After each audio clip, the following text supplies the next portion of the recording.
Tiesitkö, että fermentointi eli hapattaminen on tuhansia vuosia vanha tapa säilöä ja valmistaa ruokaa?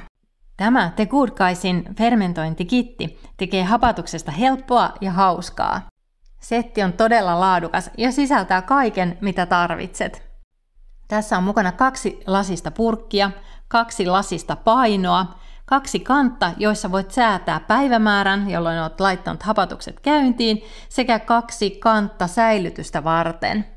Mukana myös tosi kiva ohjevihko. Fermentoinnissa muodostuu maitohappobakteereita, joten hapatetut tuotteet sisältävät hyödyllisiä mikrobeja eli probiootteja. Maitohappobakteerit puolestaan tuottavat polyamideja ja peptidejä, jotka voivat vaikuttaa sydämen, verisuonten, aineenvaihdunnan ja immuunijärjestelmän terveyteen. Näin mainitsee myös Sydänliitto. Toki hyötyä on myöskin vitamiineista ja prebiooteista. Tämä on huippusetti. Ei muuta kuin mielikuvitus käyttöön ja herkut purkkiin. Seuraa Åstrand Wellnessin kanavaa. Luvassa on uusia, yllättäviä ja ihastuttavia reseptejä.